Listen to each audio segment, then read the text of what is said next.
أعوذ بالله من الشيطان الرجيم.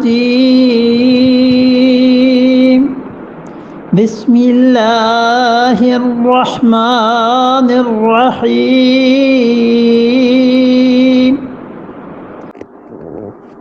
يا أيها الرسول لا يحزنك الذين يسارعون في الكفر من الذين قالوا آمنا بأفواههم ولم تؤمن قلوبهم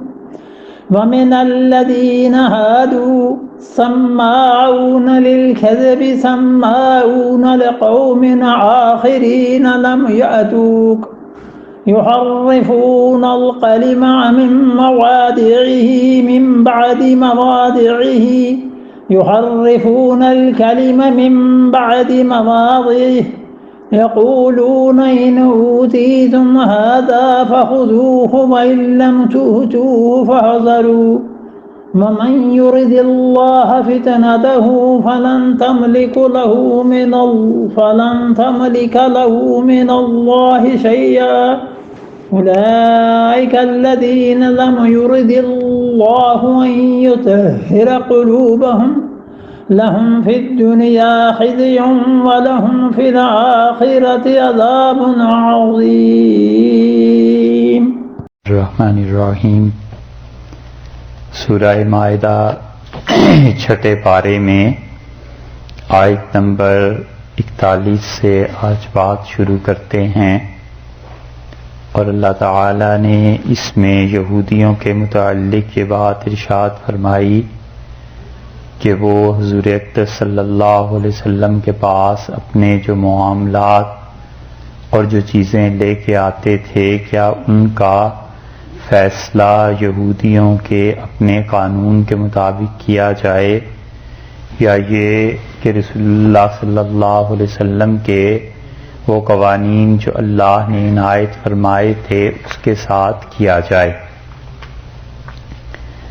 دو واقعات مدینہ منورہ میں پیش آئے، اور دونوں واقعات یکے بعد دیگرے، یا ممکن ہے کہ دونوں واقعات اکٹھے ہی ایسے پیش آئے ہوں تو ان کے بارے میں یہ آیات نازل ہوئیں، یا یہ ہے کہ واقعات تو کچھ وقفے سے پیش آئے لیکن دونوں کا حکم چونکہ ان چیزوں سے ثابت ہوتا ہے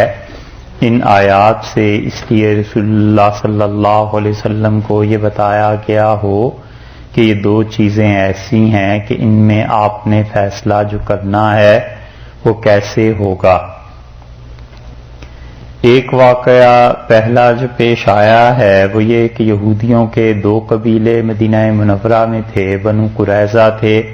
اور بنو نذیر تھے، اور بنو قریظہ کے مقابلے میں بنو نذیر ان کی زیادہ شان و شوکت تھی، اور بنو نذیر کے پاس قوت بھی زیادہ تھی،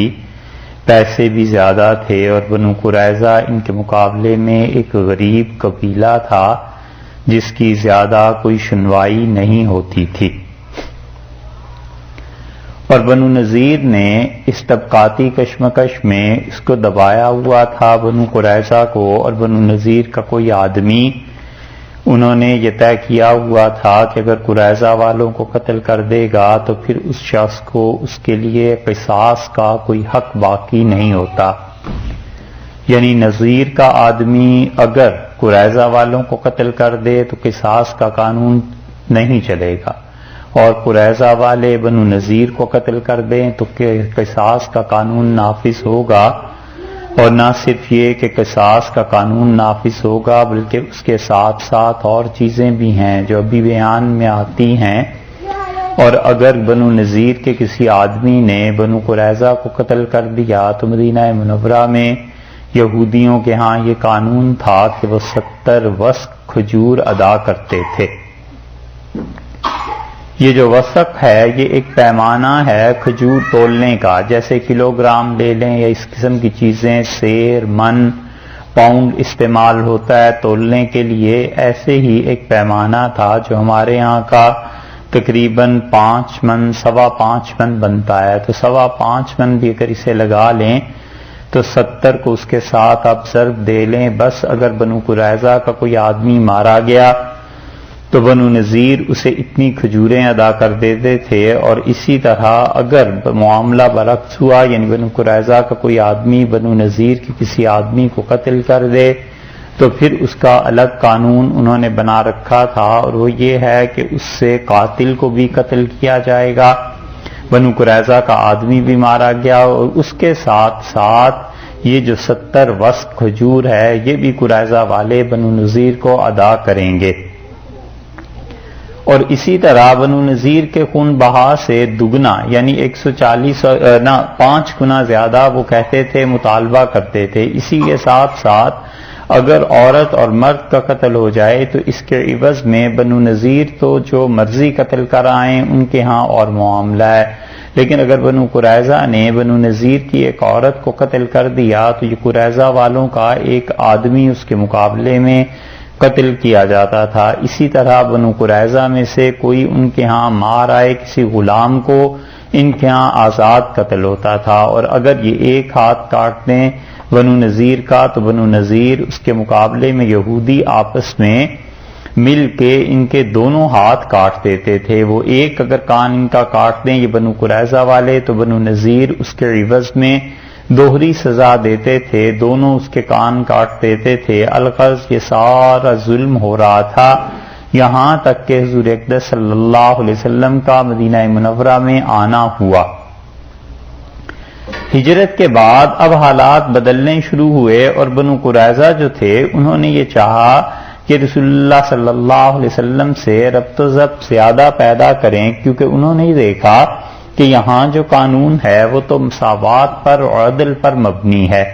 یہاں تو کوئی کسی کو بھی قتل کرے گا اس کے عوض میں قتل کیا جائے گا، ایک ہاتھ کاٹے گا تو اس کے عوض میں چوری کی سزا جس پہ نافذ ہوگی وہ آدمی اس کا مال ادا کرے گا. یہ جو بھی احکامات تھے یہ سارے کے سارے وہ لوگ دیکھ رہے تھے. تو اس زمانے میں ایک آدمی نے بنو نذیر کے ایک آدمی کو مار ڈالا. اب بنو نذیر نے اس آدمی کے متعلق جب پتہ کیا تو معلوم ہوا وہ بنو قریظہ سے ہے. تو انہوں نے کہا اچھا بھئی اب ایسے کرو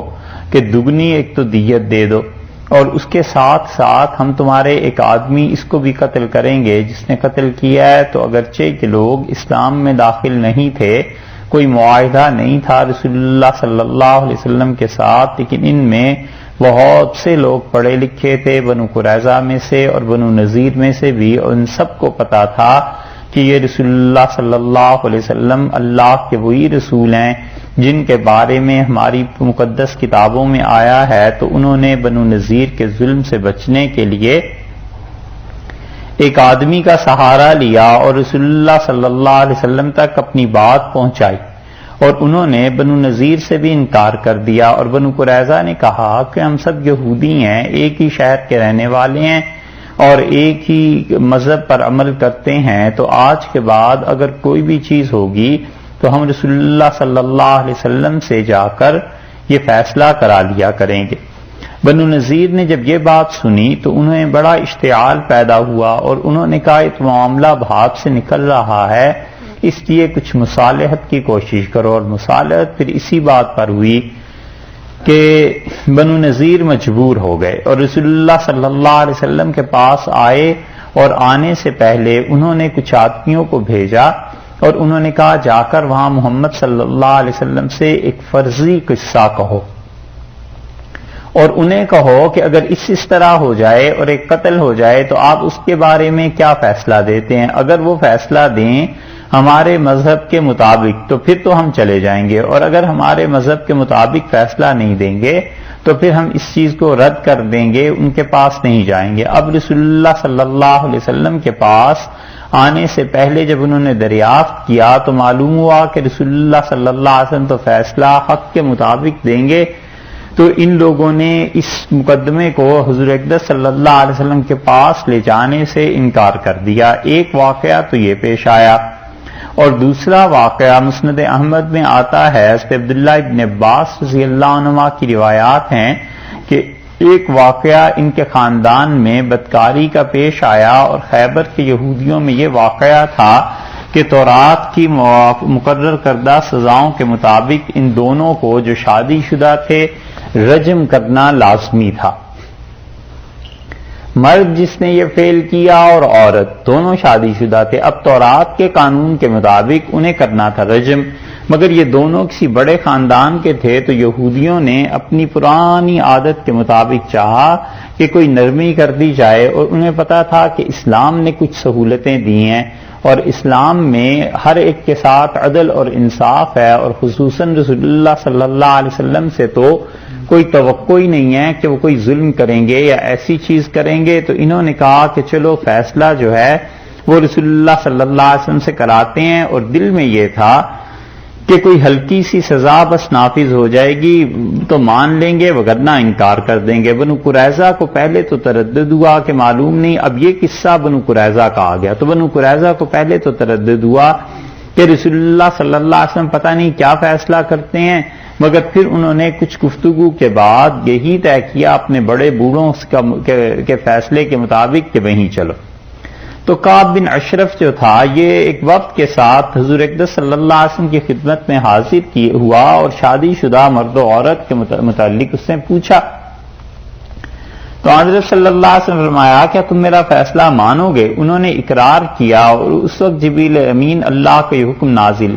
لے کر نازل ہوئے کہ اللہ کا فیصلہ تو یہ ہے کہ ان دونوں کو سنسار کر دیا جائے. اب جب انہوں نے یہ فیصلہ سنا یہودیوں نے تو بوکھلا گئے، اور جبریل امین نے رسول اللہ صلی اللہ علیہ وسلم کو مشورہ بھی دیا کہ آپ ان سے کہیں کہ میرے اس فیصلے کو ماننے یا نہ ماننے کے لیے ابن سوریہ کو جج مقرر کر لو. تو ابن سوریہ کے حالات بھی جبریل امین نے بتائے. تو رسول اللہ صلی اللہ علیہ وسلم نے فرمایا کہ تمہارا ایک آدمی ہے اور اس کی ایک آنکھ نہیں ہے، اور فدق میں اس کے باغات ہیں، وہاں وہ رہتا ہے، اور جس کو ابن سوریہ کہتے ہو اور گورا ہے، تمہارا اس کے متعلق کیا خیال ہے؟ تو انہوں نے کہا کہ علماء یہود میں اس وقت پوری دنیا میں پہلے نمبر کا عالم دین ہے، اور ہماری کتابوں کو جتنا وہ سمجھتا ہے کوئی نہیں سمجھتا. تو رسول اللہ صلی اللہ علیہ وسلم نے بلا بھیجا. وقت مقررہ پر جب وہ آئے، یہودی بھی آئے، تو حضرت صلی اللہ علیہ وسلم نے اسے قسم دی اور فرمایا کہ یہ بتاؤ کہ اگر کوئی ایسا کیس ہو جائے تو تورات میں اس کے متعلق کیا لکھا ہے؟ تو اس نے کہا اللہ کے رسول اگر آپ نے قسم نہ دی ہوتی اور مجھے یہ خطرہ نہ ہوتا کہ غلط بات کہنے کی وجہ سے تورات مجھے جلا دے گی تو میں یہ حقیقت ظاہر نہ کرتا. لیکن سچی بات یہ ہے کہ جو اسلام کا حکم ہے وہی تورات کا حکم.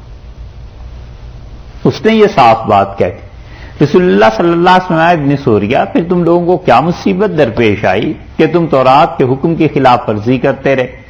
انہوں نے عرض کیا کہ اللہ کے رسول بات یہ ہے کہ زنا کی سزا شرعی تو ہمارے مذہب میں گئی ہے، مگر ایک شہزادہ تھا وہ اس جرم میں مبتلا ہو گیا اور ہم نے اس کی رعایت کر کے چھوڑ دیا، سنسار نہیں کیا، رجم نہیں کیا. پھر یہی جرم ایک معمولی آدمی سے ہو گیا. ہم نے جب اسے سنسار کرنا چاہا تو لوگوں نے، وہ جو غریب آدمی تھا یہ سارے جمع ہو گئے اور انہوں نے کہا یہی حرکت شہزادے نے کی اور تم نے اسے معاف کر دیا، اور یہی حرکت ہم لوگوں سے ہو گئی تو تم لوگ ہمیں رجم کرنے پہ آ گئے. شرعی سزا دینی ہے تو شہزادہ بھی زندہ ہے، پہلے اس پہ یہ حد نافذ کرو ورنہ ہم یہ سزا جاری نہیں ہونے دیں گے. تو یہ بات بڑی، پھر سب نے صلح کر لی اور یہ کہا کہ ہلکی سی کوئی سزا تجویز کر دیں، اور ہلکی سزا پھر یہ تجویز ہوئی کہ مار پیٹ لیا جائے اور منہ کالا کر کے گدھے پہ بٹھا کے شہر میں گھما دیا جائے. بس یہ ہلکی سزا تجویز ہو گئی اور سب میں یہی رواج ہو گیا کہ سب لوگ آئندہ سے یہ سزا دیا کریں گے. رسول اللہ صلی اللہ علیہ وسلم کو یہ انہوں نے بتلایا. اللہ نے اس بات پر یہ آیات نازل کی اور اللہ تعالی نے فرمایا کہ یا ایھا الرسول، اے رسول صلی اللہ علیہ وسلم، لا یحزنک، آپ کو یہ بات رنج